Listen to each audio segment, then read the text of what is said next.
Muy buenas amigos y bienvenidos a una nueva transmisión de Miedo en Estado Puro. Hoy vamos a hablar de un tema que me parece súper interesante. Hablaremos de la brujería y la magia, sobre todo cómo se trata este tema en la actualidad, cómo se vive todo esto y qué hay detrás de lo que nos enseñan las películas. ¿Es todo real o la realidad es muy distinta? Hoy lo vamos a comprobar, yo creo que de la mano de personas maravillosas. Me va a perdonar nuestra invitada de hoy, pero voy a presentar a mi mano derecha siempre, Luis, redactor de Miedo del Estado Puro. ¿Cómo estamos, Luis? Bien hallado, ¿qué tal? Buenas noches. Pues tema interesantísimo que yo creo que planteamos y hemos tenido la suerte y creo que todos los que nos están viendo también de contar con una invitada absolutamente excepcional, pero por maravilloso. Hablamos con Ana, ella se describe como bruja ecléctica y nos hablas desde La Plata, Argentina, país maravilloso. Ana, muy buenas. Buenas noches a todos y muchísimas gracias por la invitación. La verdad, muy honrada de poder participar en su programa, chicos. Pues nada, que es un lujo para nosotros tenerte, Ana, porque la verdad, al final vamos a compartir lo que estábamos diciendo fuera de líneas, ¿no? Vamos a compartir las experiencias, vamos a compartir cada uno su punto de vista de este tema que es tan grande y tan maravilloso. Y voy a entrar de lleno, Ana. Te voy a hacer a ti la primera pregunta. La gran pregunta para que todos los que nos están viendo pues te conozcan. Y quiero que nos cuentes un poquito, Ana, cómo empieza para ti todo esto de la magia, porque actualmente te dedicas profesionalmente a hacer una serie de cosas que queremos que nos expliques. Muy bien, bueno, esto empieza de muy pequeña, creo que desde que tengo memoria. Una de las primeras cosas que yo recuerdo es mirar a las personas, a las cosas, a las plantas y verle como si tuvieran un halo. ¿Vieron cuando ustedes miran el fuego y se ve como el aire así un tanto, como que se ve desdibujado? Bueno, yo veía eso, algunas personas más luminosas, algunas menos, no veía colores, nunca vi colores de aura, pero sí le veía un aura, una especie de aura a todas las cosas. Entonces cuando empiezo a ir a la escuela, que te empiezan a hablar de objetos vivos, objetos no vivos, a mí no me cerraba el concepto. Yo era muy chica y decía, ¿cómo no vivos? Para mí estaba todo vivo. Y ahí arrancamos, ¿no es cierto? Qué bueno. Con esas cosas que yo veía y que no entendía, porque yo pensaba que todo el mundo lo veía. Entonces no me cerraba que te digan no vivos. Y ahí es como que se me empezó un poco a aprender la idea de que no todos veían las cosas. A mí me enviaron a una escuela religiosa, entonces en ese momento algo me dijo, cállate, no hables, no digas. Venía de familia muy religiosa también, así que durante muchísimos años digamos que mis prácticas eran en la naturaleza y medio en secreto, ¿no es cierto? Yo blanqueé de muy grande el tema de la brujería con mi familia, porque eran muy religiosos y no lo hubieran aceptado, pero es algo que lo traigo desde siempre, digamos. Luis, no sé si coincidirás conmigo, pero hace no mucho tuvimos un directo con Eliseo, que es también bloguero literario y nos contó sus experiencias y qué similitudes, ¿verdad? De gente que tiene esta habilidad. Primero, vuestros países, que son países, en este caso este chico de Panamá, tú de Argentina, muy religiosos, que estas cosas se ven a lo mejor con cierta reserva, cierto reparo, y de repente algo que se sale de lo natural, de lo normal establecido y ya se ve como demonizado, ¿no? Es una de las cosas, ¿no? ¿Luis? Bueno, yo por ejemplo, que digas que se sale de lo natural, para mí no es natural, porque... Correcto, es al revés, todo lo natural. Exactamente, lo que pasa es que no somos capaces, precisamente muchas veces, por tratarse de minorías, no somos capaces de ver que haya pocas personas que tengan a lo mejor esa sensibilidad no quiere decir que no exista, ¿no? Igual que a lo mejor para ti, Ana, supongo que todo el mundo al principio tenía, ¿por qué no iba a ver todo el mundo lo mismo que veías tú? Y Exacto. el resto de personas, pues también muchas veces, digamos que tuviste un aprendizaje y dijiste, todo el mundo no lo ve igual que yo, entonces, ¿no? Te diste cuenta de eso.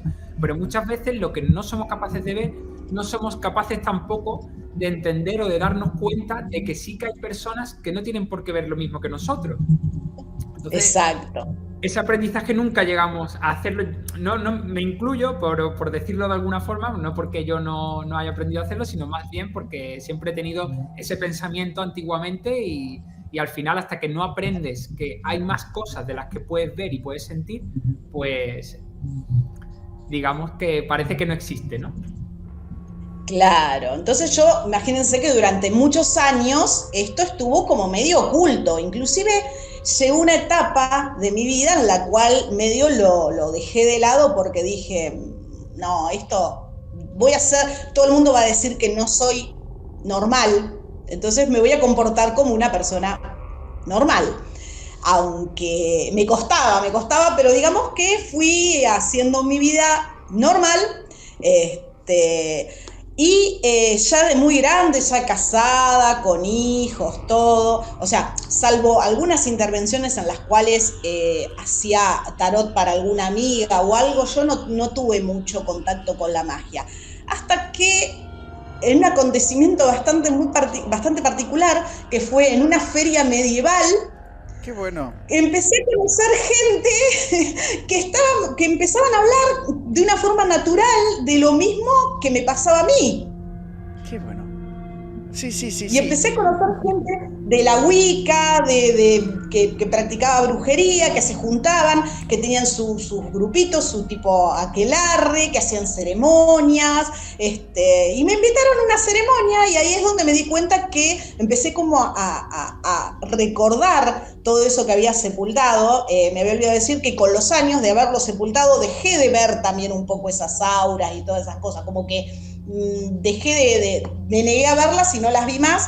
Y de grande, cuando arranqué de vuelta con esto, ahora no siempre veo, no tengo la misma capacidad que tenía cuando era chica, pero puedo percibir algunas cosas y con ayuda de algunos elementos que tengo. Ana, te hago una pregunta. ¿Esta habilidad o don se puede nacer con ella o puedes crearla con los años? O sea, quiero decir, ¿tienes que nacer con ella y si la pierdes la puedes recuperar? ¿Es cuestión de práctica? ¿O por el contrario tienes que nacer con ella? Mira, yo creo que con esto se nace, pero por otro lado creo que todos nacemos con esto. ¿Se entiende? Creo que todos tenemos esa chispa divina que está dentro de nosotros y en mayor o menor capacidad algunos nacen con esa chispa un poco más manifiesta que otros, algunos nunca la sacan y otros con práctica, con mucho estudio, con mucha dedicación, pueden resurgir con esa magia, ¿no es cierto? Sacar esa magia que lleva cada uno en sí mismo. No todos van a tener las mismas capacidades o los mismos talentos, porque precisamente digo que en la diversidad está la magia. Algunos serán más talentosos para leer las cartas, otros serán más talentosos con otros elementos, con otro tipo de mancias, otros serán más habilidosos con la parte de sanación, con las hierbas, pero todos tenemos esa chispa divina, o sea, todos nacemos. Después está en uno desarrollarla o no. Qué bueno, qué bueno. A ver, yo una de las cosas, y así como estamos un poco en el principio del tema, ¿no?, de la brujería, es cierto que originalmente la imagen de la bruja ha estado... es que tú dices bruja y todo el mundo piensa en el disfraz de Halloween. Ha estado una imagen muy desgastada. Al final, quiero puntualizar que originalmente y en el concepto del término, la bruja es... y corrígeme, Ana, si me equivoco, es aquella persona, tanto mujer como hombre, pero que trabaja con la naturaleza y por la naturaleza, que trabaja con las leyes que ya existen en la naturaleza y la ponen al servicio de los demás. Y creo que esto es una parte interesante, tanto, bueno, al servicio de los demás y de uno mismo, ¿no? Para el enriquecimiento personal. Pero creo que esta es una imagen y quiero también saber tu concepto. Exacto. Bueno, la brujería es un poco eso, ¿no? Es ese cúmulo, ese conjunto de conocimientos, de creencias y de prácticas que en realidad nos sirven para manipular lo que hoy conocemos como energía y lo que antiguamente se le decía magia. A mí me gusta más decirle energía, ¿no es cierto? Entonces, todas las personas que tenían esa capacidad desde el principio de los tiempos eran técnicamente brujos. Lo que pasa es que la palabra brujo o bruja después, ya en la época, digamos, medieval, en la época de la Inquisición, tenía una connotación más negativa, sí. Como más degradada. Una cosa era el mago, el hechicero, que tenía cierto poder, cierta alcurnia, y por el otro lado estaba la bruja, que era no más que lo que después eran las parteras de los pueblos, la curandera, la que te daba el yuyito para que vos no te doliera la panza, la que ayudaban a las mujeres a parir con sus conocimientos, o lo que se llaman las matronas, ¿no es cierto? Acá le decimos parteras, pero la bruja era eso. Pero ¿qué pasa? En cierta época de la historia, que estas mujeres tuvieran ese conocimiento, a los médicos que cobraban no les servía. Claro. Entonces empezaron a defenestrar un poco la imagen, y la mejor manera de defenestrarla fue asociarla con el culto a Satán, por ejemplo.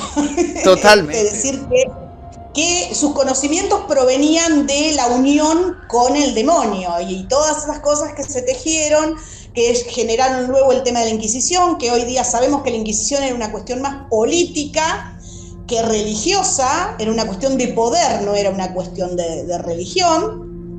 Y es así como la imagen de la bruja quedó tan bastardeada, y no así la del mago, el hechicero. Lo recordamos a Merlín con sus ropajes ricos, que la bruja incluso era aceptado en las cortes como alguien totalmente maravilloso, ¿entiendes? O sea, la imagen de el hechicero era muy elevada, ¿no? Que era el sabio, el consejero. Claro, por eso pongo de ejemplo a Merlín, porque es la imagen, digamos, típica del consejero del rey, vestido con sus ricas ropas, con mucho conocimiento, siempre rodeado de libros, muy estudioso, y la bruja, pobre, fea, en una choza, rodeada de animales, sucia, y bueno, fue así, un poco como se bastardeó su imagen. Gracias vamos a decirle gracias a los dioses, hoy día, tenemos algunos, si bien según las regiones y según inclusive dentro de este país que es Argentina, que es muy grande, tenemos lugares que son bastante conservadores y la bruja sigue teniendo esa connotación de la bruja del barrio, que es la que te hace el gualicho, el daño, pero ya pasó a tener una imagen un poquitito mejor. La bruja. Y además han mencionado, Ana, la Inquisición. Como sabrás, aquí en España tuvimos muy presente esta Inquisición, la condena de la bruja, ¿no? Como va algo satánico, que ya hemos comentado tantas veces como has comentado tú. Y es curioso porque aquí en España, para aquellos que sean de España y tanto vosotros, que a lo mejor esto le viene más ajeno, la bruja, sobre todo la cultura de la brujería estaba en el norte de España, sobre todo Navarra, que es una de las comunidades de aquí de España, va a llevarse ese foco y se centraría mucho en esa zona del Baztán, Elizondo, Zugarramurdi. Son zonas de aquí de España muy cargadas energéticamente con todo el halo de la brujería, y donde mayores condenas de la Inquisición hubo por esa ley, ¿no? Que al final era el Mallei Maleficarum, que ese gran tomo que he tenido el privilegio de tener en mis manos, un original, pero cómo se sentía tan diferente eso, ¿no? Porque tenías ese libro de tantos años en las manos y te sobrecogía. Esto ya los amigos que tengan algo mejor, alguna sensibilidad lo entenderá, y es decir, esto que está aquí ha causado mucho mal, ha ralentizado la ciencia, ha hecho mucho mal, y sobre todo porque también, Ana, si tengo entendido, tú trabajas las hierbas también, ¿no? Trabajas a lo mejor algo de esto, ¿no? El tema de todo el poder de las plantas, algo que me parece excepcional, y que traeremos otro tema, y que por supuesto, si quieres, estás invitada a que hablemos de las plantas, ¿no? Y el poder de las mismas. Pero cuéntanos un poco qué sabes de ello. Bueno, respecto a las plantas, es algo que siempre también me atrajo desde chica, eso de yo agarraba, cortaba plantas, mezclaba, hacía como armaba mis pociones sin saber mucho del tema. Después ya de grande empecé como a tomar el tema de las plantas con muchísimo más respeto. El hecho de decir, bueno, si voy a cortar una planta va a ser absolutamente lo necesario y en la época que sea necesaria, y para determinadas cosas. Si bien mi conocimiento es bastante general, yo utilizo más que las plantas para sanación, que eso ya es un poco del ámbito de la fitoterapia, y yo la fitoterapia conozco, digamos, hasta ahí.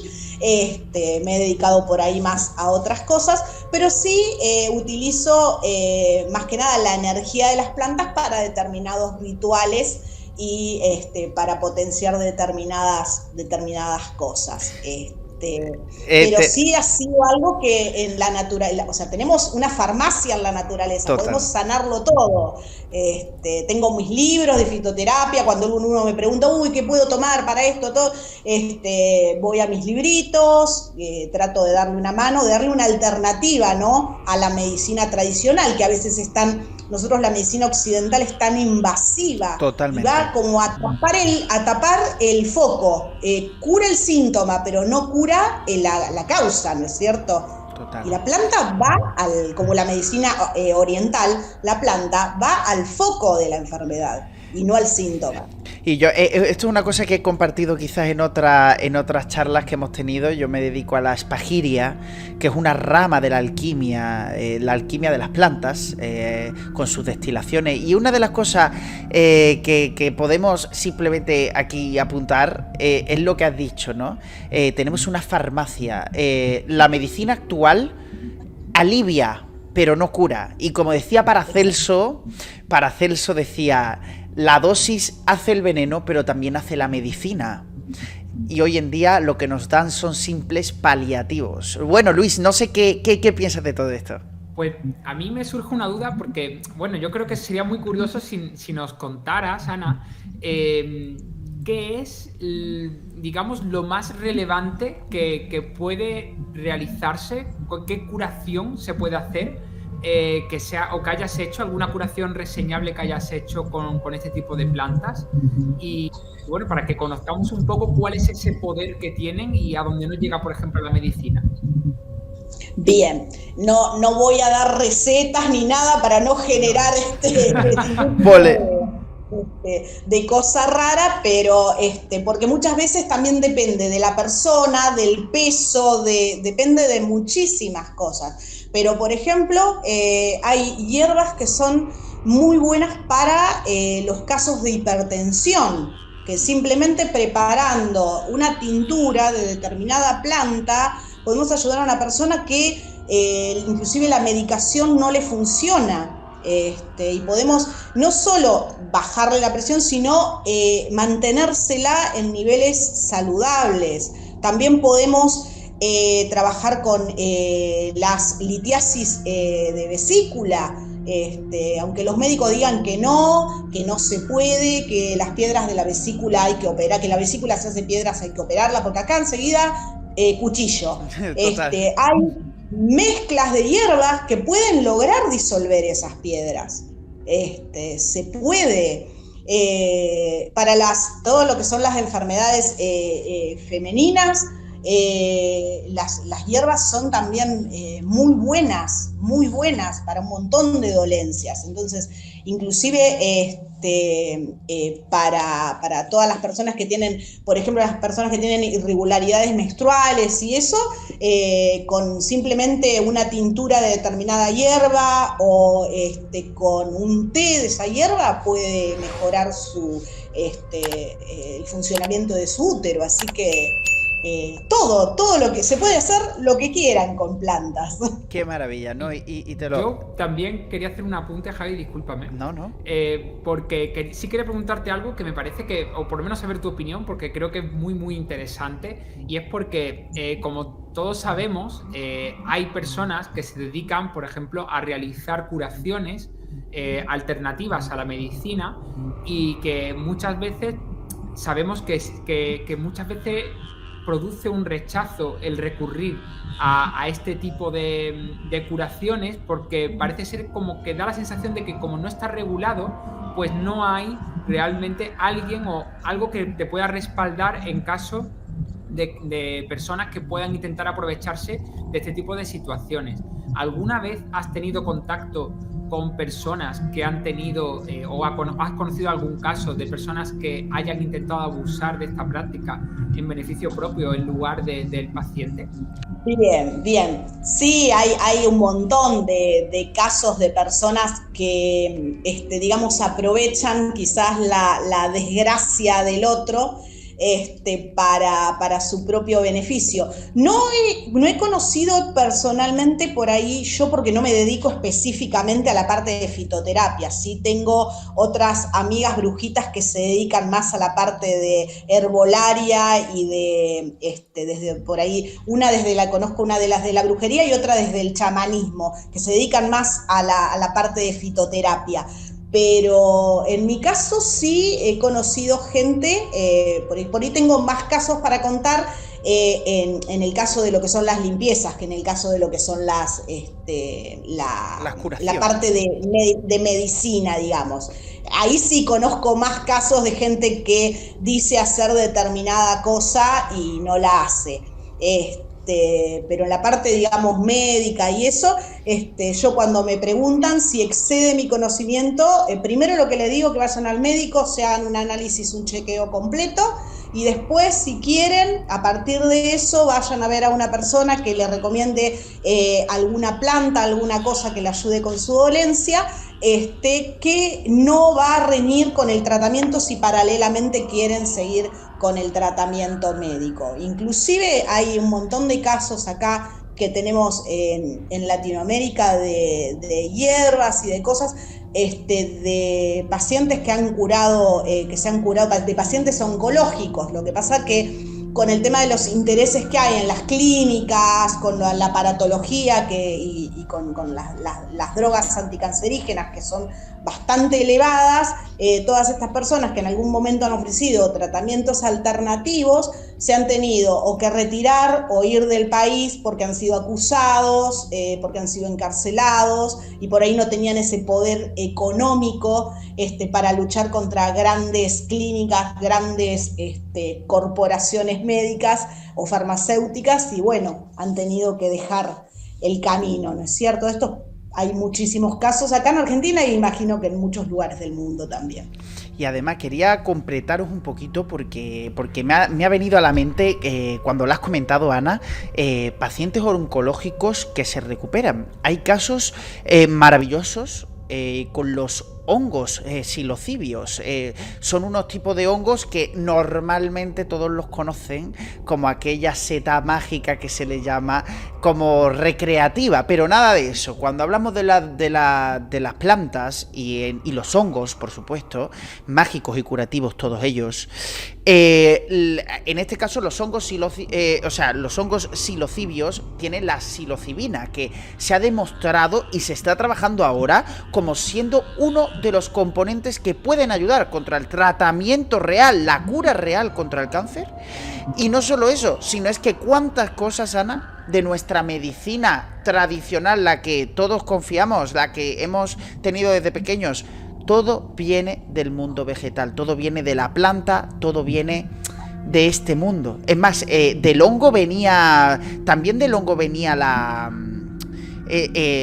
famosa, lo diré, aquí me voy a quedar, pero que sí, que realmente ya se me vendrá, pero que las grandes medicinas vienen de las plantas y del mundo de los hongos, ¿no? Penicilina. Penicilina, correcto. Yo soy alérgica, por eso lo sé. Pues la penicilina, también del hongo, ¿cuántas vidas ha salvado la penicilina? Y ahora estoy casi completamente convencido de que también la cura contra el cáncer, la cura contra... resida también en el reino vegetal. Totalmente. Bueno, veces, mira. Sí. Perdón. No, digo que antiguamente la única medicina que existía era esta medicina que ahora llamamos alternativa, y que poco a poco, a base de estudios y demás, pues se ha ido incorporando, se ha ido generando una medicina oficial que a la vez se sigue nutriendo de experimentar o de, digamos, de crear fármacos de esta medicina alternativa. Y creo que muchas veces se utiliza como punto de inicio para las investigaciones científicas, pues puntos de partida que hasta ahora pues no conocemos. Muchas veces, simplemente por ensayo y error, utilizamos ciertas plantas para poder curar, porque sabemos que son efectivas, pero aunque no sepamos el por qué.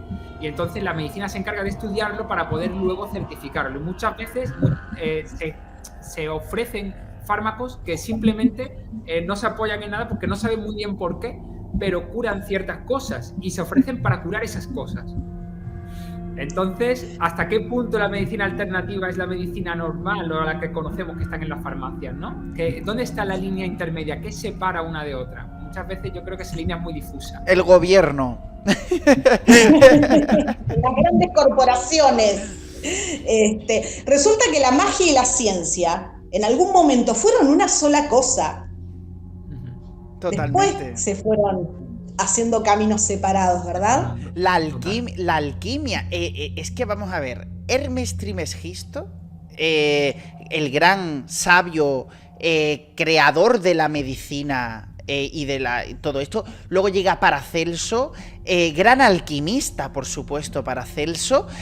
Ahí todavía estábamos unidos, pero a Paracelso se le estudia en medicina como padre de la farmacología moderna. Entonces es lo que dice Ana, todo antes estaba unido y hoy parece que lo tradicional es el demonio y lo corporativo es lo que debemos, la auténtica vía, ¿no? Pasa en todos los ámbitos, no solo claro. en sino pasa en absolutamente todos los ámbitos. Igual muchas cosas que hace 20, 30 años se consideraban magia, con el curso de los años se fueron haciendo descubrimientos y estudios científicos que fueron probando que determinadas cosas funcionaban. Por ejemplo, el tema de las gemas, el tema del cuarzo. Los nativos americanos utilizaban cuarzos, y es el mineral más abundante del planeta Tierra.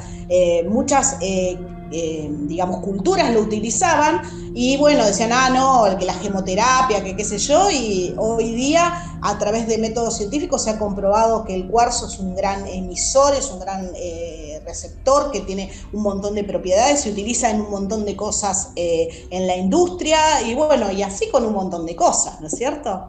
Totalmente. Y voy a cambiar un poco el tercio porque para los que no la conozcan, Ana tiene un proyecto personal que me parece maravilloso porque es comunicar, al fin de cuentas, y es sobre todo transmitir, ¿no? Transmitir, al final usar estas habilidades que ella tiene a beneficio también de todo aquel que lo pueda necesitar. Y un proyecto que tiene, que se llama Bruja Nocturna. Háblanos, Ana, de cómo lo está desarrollando, en qué consiste y, por supuesto, vamos a colocar aquí tus redes para que quien te quiera buscar te encuentre y pueda seguir en contacto con tu trabajo. Cuéntanos un poco lo de Bruja Nocturna, cómo empezó todo eso y qué haces a día de hoy. Bien, Bruja Nocturna fue una idea que nace un poco de una charla entre amigas con otra bruja Un poco, yo estaba trabajando en ese momento en otra radio, no en la que estoy ahora, simplemente como panelista. Lo único que hacía era un programa de espectáculos, estaba los sábados a la noche, era un programa con un tono un tanto picaresco, que nada tenía que ver con la magia, pero no sé por qué, en algún momento alguien puso un tarotista, les gustó la idea y bueno, yo entré un poco a reemplazar a la persona que estaba antes de tarotista. Es un programa que hace como 20 años que está al aire, más o menos. Bien, y me di cuenta que estuve como 3 años en ese programa y dije, yo no quiero hacer solo tarot. A mí, qué lindo, a mí me encanta la radio, me parece que la radio es algo tan maravilloso, a pesar de que está un poco de modé, escuchamos radio nada más cuando vamos en el auto por ahí, qué sé yo. No es como antes que, qué sé yo vengo de mi papá, de escuchar a las 6, 7 de la mañana, cuando mi papá se levantaba, lo primero que se hacía en casa era prender la radio, escuchar tango, escuchar las noticias.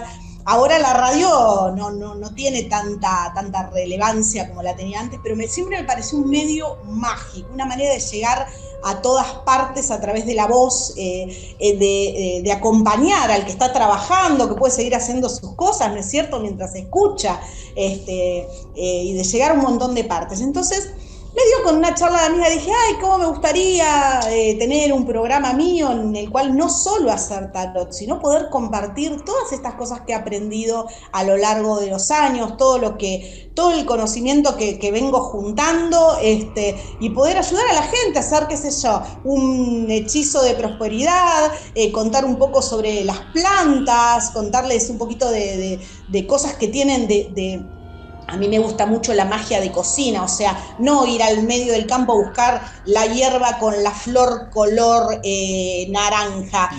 Abrir la despensa y encontrar lo que uno tenga, romero, pimienta, laurel o lo que tiene en el jardín, y poder hacer magia con lo que tenemos en casa. Entonces dije, ¿por qué no tener un programa en el cual yo le pueda enseñar eso a la gente? Hacer magia de cocina. Entonces medio quedó ahí en una idea. Mi amiga justo se divorció, no tenía con quién dejar a los chicos, entonces hacer un programa, mi idea era un programa de noche, ya medio se me iba perfilando el nombre de bruja nocturna, en un momento se barajó el nombre arcano, pero era como asociarlo al tarot, y yo no quería que sea solo tarot, quería un programa que sea de brujería y de todo. Entonces hablo con un amigo que tenía muchos contactos, que yo sabía que él había sido DJ, había estado en radio, había tenido revistas, había estado en periodismo, y se me ocurre decirle, che, vos no conocés, mirá, vos sabés que tengo este proyecto, le conté un poquito lo que yo quería hacer. Tengo esta idea, pero no sé, nunca, o sea, salvo, yo iba como panelista, me sentaba, hacía mi horario y salía de radio, de producción, ni idea. Y le digo, ¿vos tenés idea cómo puedo hacer para tener un programa de radio? Y me dice, mira, yo conozco al dueño de una radio, la idea está buenísima, vení que te llevo, hablamos con el dueño, te lo presento. Fui y le conté lo mismo al dueño le encantó la idea, me dice, mira, el horario que vos querés no lo tengo, vamos a ver, ¿no te gustaría un sábado a la mañana? No, tiene que ser de noche, tiene que ser o un martes o un viernes, se me había puesto que tenía que ser un martes o un viernes, día de bruja. Sí o sí. Entonces dije, bueno, me voy a quedar esperando un poco. No habrá pasado una semana que la persona que tenía en el horario que yo quería se bajó. Estaba por empezar la programación del año. Esto fue en el año pasado, en 2021, en febrero. Me llama, me dice, mira, la persona que tenía tu horario, el horario que vos querés, se bajó, no va a hacer más radio, el horario es tuyo. Qué bueno. Dije, señal de los dioses. Tengo el horario, tengo lo que yo quiero. ¿Y ahora qué hago? ¿Qué hago? No sé hacer un programa de radio, no soy locutora, nunca estudié locución, estudié canto, qué sé yo, más o menos con la voz me defiendo, pero ¿qué hago? Y bueno, así preguntando, con un poco de ayuda, este amigo estuvo los primeros programas, después, bueno, nos agarró un poco la pandemia, o sea, nos agarró un poco el tema de que se enfermó gente ahí, estuvo el programa 2 o 3 días suspendido, después mi amigo no quiso volver porque tenía miedo de contagiarse, se encerró en su casa y dije, ¿vuelvo sola? ¿Qué hago? Más sí, si el programa es mío, la idea es mía, vuelvo y que sea lo que sea. Y bueno, y acá estamos ya, segundo año consecutivo de Bruja Nocturna. Maravilloso. Enhorabuena porque eres una valiente. Compartimos esa cosa, Ana. Yo también llevé un programa de misterio, de cosas paranormales en la radio. Y compartimos esa pasión. Y creo que Luis también, porque que vino a mucho. Y Luis tiene siempre ese gusanillo que has comentado, eso que deja la radio. Siempre. De hecho, creo que este formato de vídeo en YouTube ha nacido también un poco a raíz de eso, porque aunque nos estamos viendo, para quien nos esté escuchando, porque el programa también se cuelga en sitios donde, como iVoox y demás, que se va a colgar un poco más tarde, pero va siempre con un poco de retardo, siempre los vídeos llegan antes a YouTube. Pues esta al final es la nueva forma de radio, y yo creo que la radio al final nunca se pierde, porque tiene esa magia realmente que nos atrapa de alguna manera, y la verdad que se disfruta mucho desde dentro, ¿no? Desde el punto... Se disfruta desde fuera, como dices, pudiendo trabajar con ella, escuchando y demás. Además se conecta mucho con las personas que hablamos en radio, y al final, pues bueno, aunque sea desde aquí, a nosotros nos encanta y disfrutamos un montón con estas charlas. Y quiero iniciar un tema que es el último gran tema del que íbamos a hablar en este primer contacto contigo, que espero, Ana, no sea el último. Pero como te tenemos a ti de excepción, quería hablar del tarot. El tarot, porque realmente cuando mencionamos cartas del tarot, todo se nos viene esa imagen que ya hemos desdibujado aquí. El show del sábado por la noche, la tarotista en la televisión, pero voy más allá, ¿no? Quiero ir más allá y quiero preguntarte, el origen del tarot es casi desconocido. El tarot surge en el mundo, desde la antigüedad ya había métodos de adivinación, pero las cartas, esto es algo que tiene un origen casi desconocido, ¿no? Como decíamos. Así es. Bueno, una de las primeras noticias que tenemos del tarot es de lo que hoy día se conoce casi sin modificación como el tarot Visconti. La familia Visconti Sforza, que era una familia bastante adinerada, le encarga a un artista de apellido Bembo que le haga unas imágenes. Estas imágenes eran un juego, ¿sí? Y que eso es lo que se conoció después en Italia como tarocchi.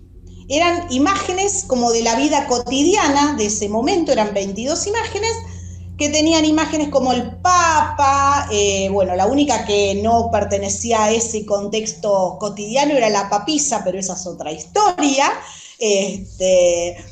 porque era una imagen que en realidad contaba un poco una historia de un antepasado de los Visconti, pero bueno, eso queda para otro momento. Entonces esa fue el primer contacto que tenemos, o al menos documentado con el tarot. ¿Qué pasa? Muchos autores atribuyen que el tarot vino de Egipto y que lo trajeron los gitanos y qué sé yo, pero los gitanos no venían de Egipto, primero, venían de la India. Claro. Aparecieron en Europa 100 años después aproximadamente de la creación de este juego que mandaron a hacer los Visconti. Así que lo que se cree que en realidad fue al revés, que los gitanos, cuando tomaron contacto con el tarot, que hasta ese momento era un juego, simplemente un juego, decidieron utilizarlo como método de adivinaciones, así como un poco se infiltraron en las cortes como si fueran una atracción, ¿no es cierto? Adivinando, además de la palma de la mano, la buena aventura con las cartas. Obviamente los gitanos no han dejado un testimonio escrito de qué significado le encontraban ellos a las cartas, y los Visconti lo habían creado como un juego, así que un poco más adelante en la historia distintas personas que fueron creando los mazos y le fueron encontrando ese significado esotérico, entre ellos que venía de Egipto, del libro de Thoth y demás, fueron dándole significado a las 78 cartas de la baraja, pero que en realidad no se sabe muy bien. El origen... Lo que sabemos documentado es un juego. Qué maravillosa resumen, qué maravilloso resumen, Ana. Es un poco al final, todo el mundo tenemos en las cartas del tarot, efectivamente, para aquellos que sean totalmente ajenos a este mundo, tenemos los arcanos mayores y los arcanos menores, ¿vale? Los arcanos mayores, hay tarotistas que solo echan el tarot con los arcanos mayores, y luego hay tarotistas que emplean la baraja entera, que digamos puede dar significados o lecturas más completas, ¿no? Quiero preguntarte, entonces, para ti, ¿tú utilizas la baraja completa, no? ¿O solo el arcano mayor? En general utilizo la baraja completa. Y te quiero preguntar entonces, que creo que a lo mejor lo que vayas a decir va a coincidir mucho conmigo, porque bueno, en otras transmisiones he confesado que he hecho el tarot, pero en este caso te quiero preguntar a ti, y coincidirás conmigo que al final el tarot no es más que el vehículo que exterioriza la habilidad personal. Pero cuéntanos qué es para ti el tarot, qué es la baraja de cartas, porque muchas veces la gente huye de la baraja cuando en realidad yo creo que son simplemente cartas. Pero háblanos de cuál es tu visión. Mira, yo creo, y particularmente siempre le advierto a la gente, que yo en realidad soy una tarotista mentirosa. Y voy a decir por qué. Yo soy una tarotista mentirosa porque a mí me pasa, como me pasó desde el primer momento en mi vida que agarré un mazo de cartas, que puedo haberme estudiado el significado de las 78 cartas de tarot, pero a la hora de leerle las cartas a una persona, la información que me baja es diferente. Qué bueno. Me baja otra información. Desde el momento en que siempre me pasó que yo tiraba las cartas, leía el significado, veía a la persona y era como si la persona me viniera subtitulada. Qué bueno. Como en las películas. Y decía, y empezaba a hablar, yo decía esto, y la gente se me quedaba así.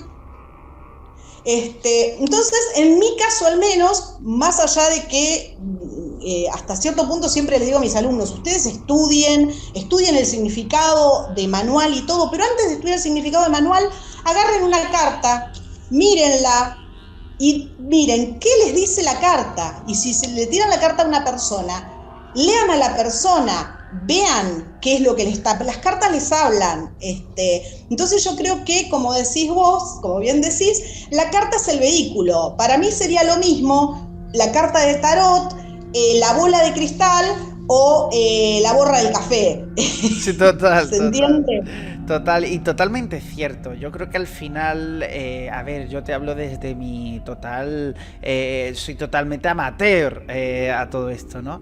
Pero sí es verdad que cuando echas las cartas conectas quizás con ese trance, te quedas como un poco hipnótico, realmente es algo meditativo, podríamos hablar, por lo menos mi estado personal es meditativo y se hace como más delgada, ¿no? Quizás eso sí, la línea entre la persona que tenemos enfrente y nosotros, y un poco como tú comentabas, Ana, ese subtítulo etéreo es el que al final acaba plasmado, ¿no? en esa tirada de tarot. Pero te hago la pregunta, todas estas personas, que seguro que muchos de los que nos están viendo han ido a que le echen el tarot, y por ejemplo con Luis hablamos esto. Luis, para ti el destino es totalmente azaroso, hablamos de esto, pero ¿nos dicen realmente el tarot el futuro? Ah, buena pregunta. No lo va a decir. Pues... Sí. Vamos a ver qué opina Luis. Quiero saber qué dice Luis. A ver. Claro, el tema es controvertido porque aquí podemos... mi opinión es un poco diferente, ¿no? Yo sí creo, entre comillas, en el tarot. Digo entre comillas porque sí que pienso que eso yo hablo desde que yo no sé nada del tarot, entre comillas, sé que también lo entrecomillo mucho, todo porque, digamos, yo no he hecho el tarot, yo no, simplemente he visto cómo mi hermano lo ha hecho y he visto cómo otras personas lo han hecho. A mí solamente me lo ha hecho él. Y yo creo que en el fondo hay un componente psicológico de alguna forma. No descarto que haya una habilidad más allá, pero sí que creo que hay una habilidad muy importante, y creo que la observación y solamente personas que realmente son muy observadoras y a la vez muy inteligentes, que son capaces de pensar sin pensar, y voy a explicar esto, ¿vale?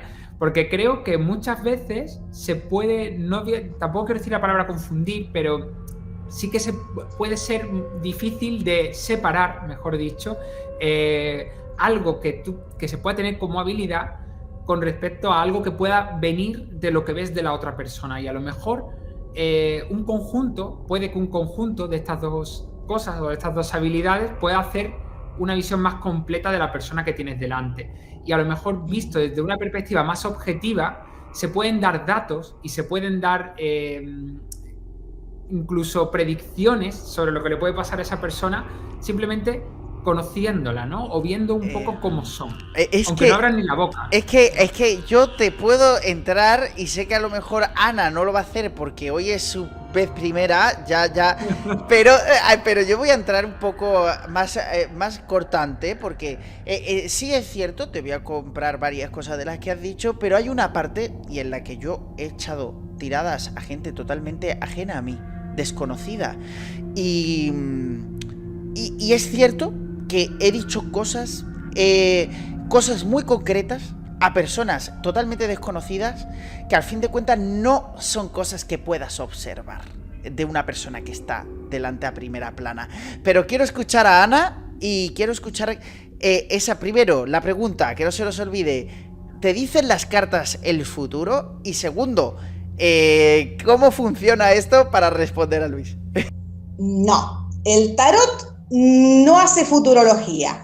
En mi opinión, en el tarot lo que uno hace es una lectura y da posibilidades y opciones, ¿sí? El futuro va a depender siempre de la persona. Somos seres con libre albedrío y capaces de cambiar nuestro propio destino. Va a depender de nosotros. Así que el tarot es una guía, como lo es cualquier otra arte, por más que le digan arte adivinatoria. Uno puede leer hasta cierto punto, o ahí como decía el señor Luis el Inquisidor, como decía Luis, uno puede hacer una lectura, algunas personas pueden hacer una lectura en frío de su consultante y puede sacar un poco más de información, pero por ejemplo, en la mayoría de los casos, o a mí me pasan las consultas, la gente a la radio llama o deja un mensaje y pregunta, así que no es mucho lo que puedo leer en frío sobre el oyente, ¿no es cierto? Sobre la persona que deja su mensajito en el WhatsApp de la radio y me pregunta por casos puntuales. Y es muy lindo que después te hagan las devoluciones, porque muchas veces después al otro día o pasan unos días y me encuentro en el Instagram de Bruja Nocturna que me dice, no, Ana, la carta las cartas que me tiraste, me salió todo bien, gracias. Y eso es re lindo la verdad. Pero uno trata de dar una guía, no de hacer futurología, de decirle, bueno, por acá. Después, más allá de lo que yo pueda canalizar, que como les decía que yo soy una tarotista mentirosa, por ahí juego con ese poquito más de información que tengo, ¿no es cierto? Pero a veces es información media heavy y hay que encontrar la manera de poder dársela.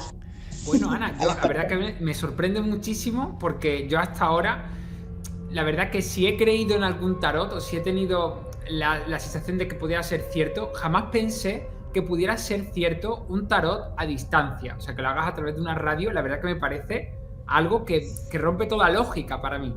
¿Cómo es posible? ¿Es igual de claro para hacerlo delante de una persona que hacerlo a distancia?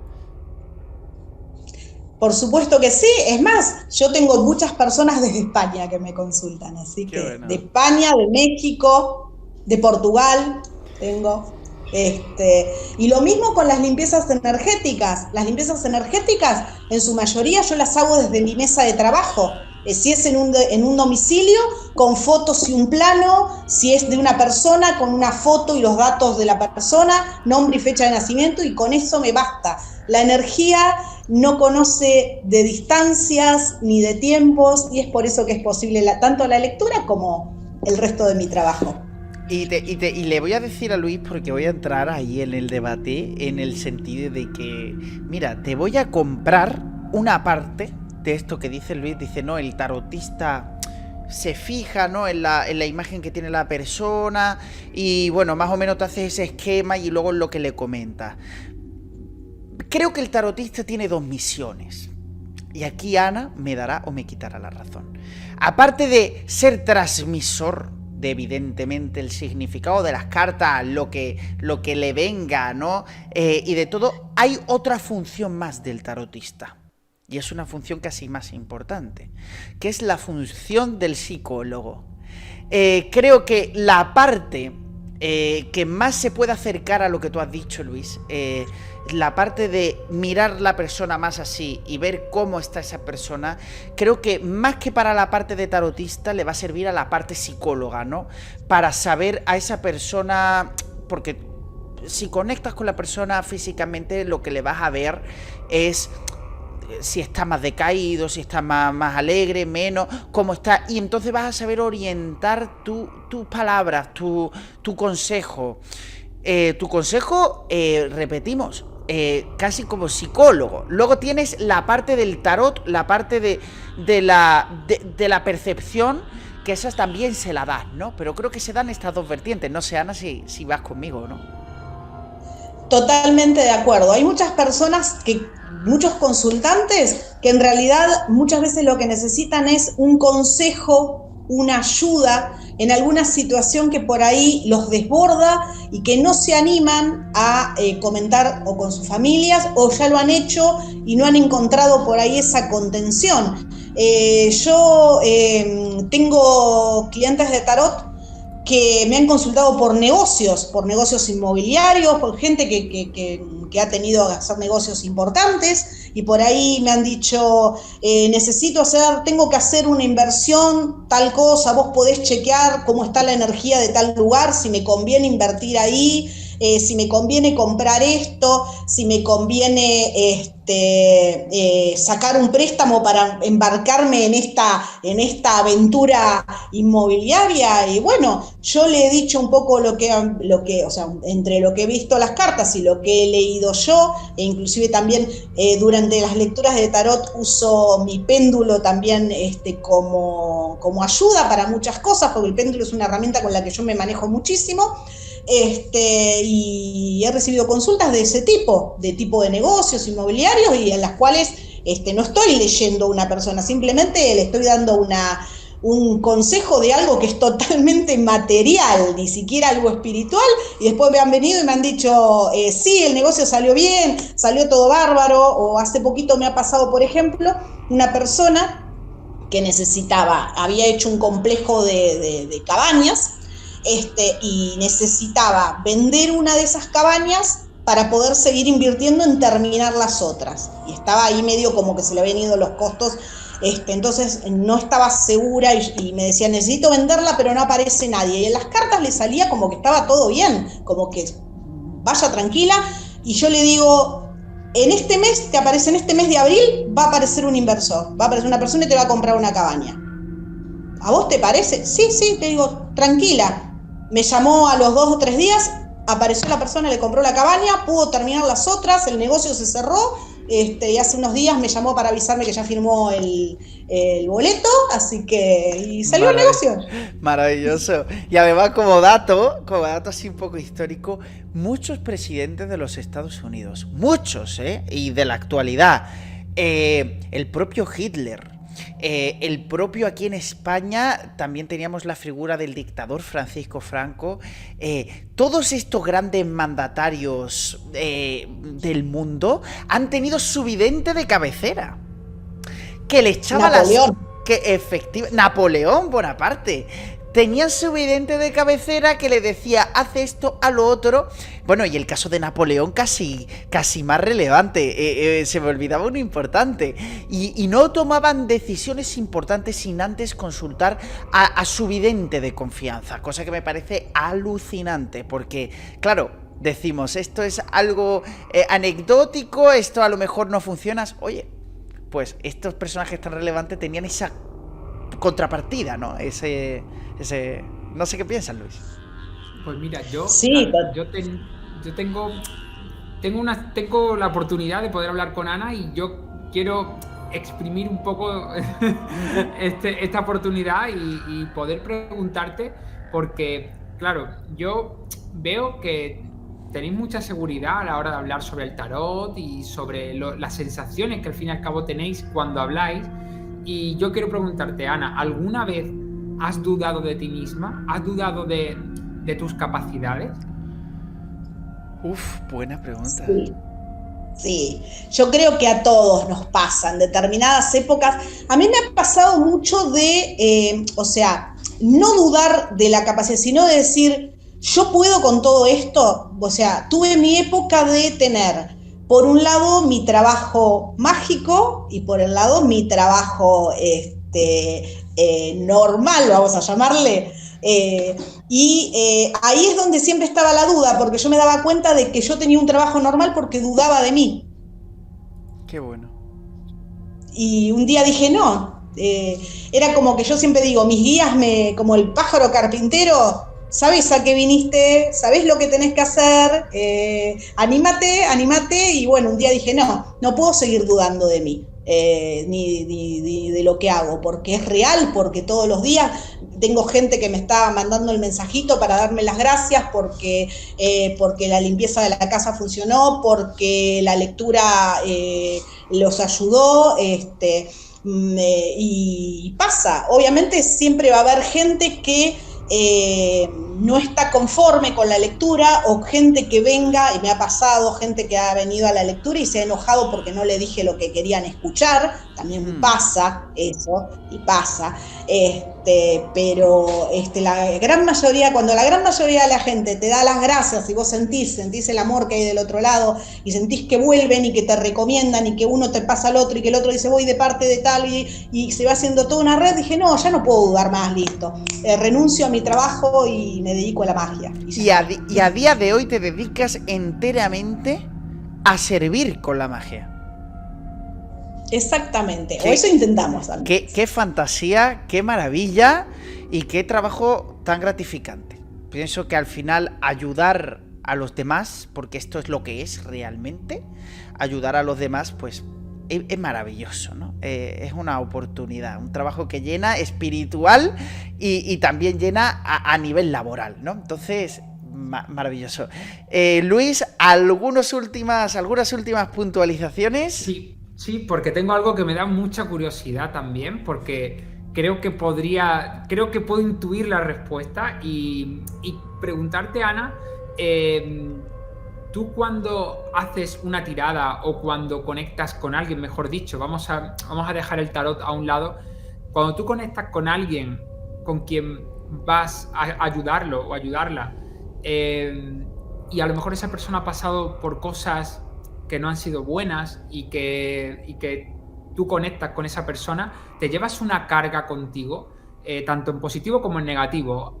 Conectas contigo de tal forma de que puedes suponerte a ti también, a lo mejor a lo largo del día, si has tenido varias personas con este tipo de disposición, ¿te lo llevas luego a tu terreno personal y a tu casa? Digamos que tomo mis precauciones para que eso no ocurra. Uno de los grandes aprendizajes y una de las cosas que yo siempre les enseño a mis alumnos, porque es otra de las cosas que amo de mi trabajo, es poder enseñar lo que hago, es precisamente, y es un capítulo súper importante, el tema de las protecciones.